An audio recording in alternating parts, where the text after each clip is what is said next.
হাইকোর্টে আজ সুনামি না হলেও আকাশ ভেঙে পড়বে না, এই মন্তব্য কি বদলে দিচ্ছে রাজ্যের সবথেকে সংবেদনশীল রাজনৈতিক মামলার এখন কোন দিকে মোড় নিচ্ছে? বন্ধ করে সুনামি, লাইভ স্ট্রিমিং থাকলেও দর্শক নেই, এজলাস ছেড়ে বেরিয়ে যাচ্ছেন বিচারপতি, আর তার মাঝেই আইপ্যাক, ইডি, তৃণমূল আর সংবিধান সব একসাথে মুখোমুখি। আজ আমরা বলবো এমন এক মামলার কথা যেখানে প্রশ্ন শুধু তল্লাশি নয়, প্রশ্ন হলো আইন কি রাজনীতির ঊর্ধ্বে, না রাজনীতি আইনের সীমা ঠিক করে দেবে? শেষ পর্যন্ত থাকুন, কারণ শেষের দিকেই আছে সেই প্রশ্ন যেটা 2026-এর রাজনীতির গতিপথ বদলে দিতে পারে। আজ বুধবার কলকাতা হাইকোর্টের আইপ্যাক তল্লাশির কাণ্ড ঘিরে জোড়া মামলা শুনানি চলছে। এই শুনানি হচ্ছে বিচারপতি শুভ্রা ঘোষের এজলাসে, কিন্তু সাধারণ শুনানির মতো নয়।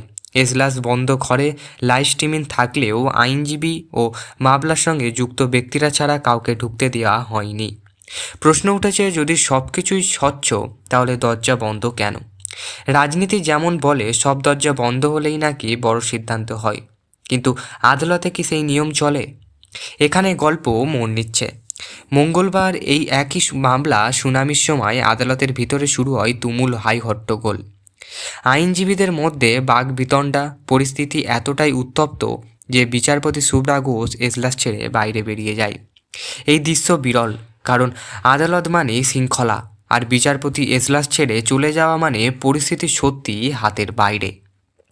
সেই সময় প্রবীণ আইনজীবী কল্যাণ বন্দ্যোপাধ্যায় সবাইকে শান্ত থাকার আবেদন জানান, কিন্তু তাতেও পরিস্থিতি স্বাভাবিক হয়নি, ফলে শুনানি মুলতুবি। বুধবার নতুন করে দিন ধার্য, কিন্তু প্রশ্ন হলো এত উত্তেজনা কেন? আসলে কি লুকিয়ে আছে এই মামলার গভীরে? চলুন একটু পিছনে যাই।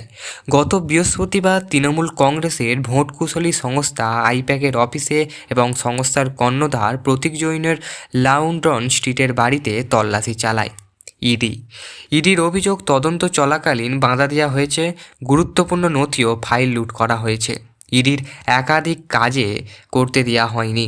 এই অভিযোগ ইডি সরাসরি মামলা দায়ের করে কলকাতা হাইকোর্টে।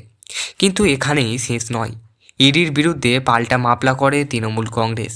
তাদের অভিযোগ, ইডি ভোট কৌশল সংক্রান্ত নথি চুরি করেছে।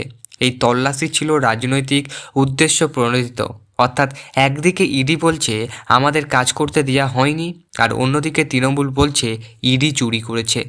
দুই পক্ষই যদি নিজেদের নির্দোষ বলে, তাহলে প্রশ্ন উঠবেই আইনের চোখে কে সত্যি। আজকের শুনানির শুরুতেই ইডির পক্ষ থেকে বড় আবেদন জানানো হয়। এই মামলার শুনানি কলকাতা হাইকোর্টের মুলতবি রাখা হয় কেন? ইডির যুক্তি, এই একই বিষয় ইতিমধ্যে সুপ্রিম কোর্টের বিচারাধীন, ফলে হাইকোর্টের আদালত করে শুনানি চলা উচিত নয়। এখানে একটা বড় সাংবিধানিক প্রশ্ন উঠে আছে, একই বিষয়ে দুটি আদালতে কি সমান্তরাল শুনানি হতে পারে? ইডি আজ আদালতে জোর দিয়ে বলছে, পিএমএলএ আইনের আওতায় একজন ইডি আধিকারিক যে কোনো জায়গায় তদন্ত চালাতে পারেন। প্রয়োজনে গাড়ি বাড়ি বিমানেও তল্লাশি চালানোর অধিকার আছে। সবথেকে গুরুত্বপূর্ণ বক্তব্য, সংবিধান শপথ নেওয়া কোনো ব্যক্তি যদি সন্দেহের আওতায় থাকেন, তাকে তল্লাশির বাইরে রাখা যায়। এই বক্তব্যের রাজনৈতিক তাৎপর্য বিশাল। তাহলে কি বোঝা যাচ্ছে? আইনের চোখে পদ নয়, প্রমাণই শেষ কথা। ইডি আরও জানান, পিএমএলএ আইনে 17 নম্বর ধারায় স্পষ্ট বলা আছে, যদি একজন তদন্তকারী অফিসার সব নিয়ম মেনে তল্লাশি চালান, তবে সংবিধান তাকে সুরক্ষা দেবে। সেই আধিকারিকের বিরুদ্ধে আইনানুগ ব্যবস্থা নেওয়া যায় না। এই যুক্তি সরাসরি তৃণমূলের অভিযোগের বিপরীতে যায়। ইডি আদালতে যে আর্জিগুলো জানিয়েছিল, সেগুলি হলো গোটা ঘটনায় তদন্ত সিবিআইয়ের হাতে তুলে দেওয়া হোক, আইপ্যাক অফিস ও প্রতীক জৈনের বাড়িতে সিসিটিভি ফুটেজ হস্তান্তর করা হোক, কলকাতা পুলিশ ও বিধাননগরের পুলিশ তদন্তের পূর্ণ সহযোগিতা করুক, ইডির বিরুদ্ধে দায়ের করা মামলাটিও সিবিআইয়ের হাতে তুলে দেওয়া হোক।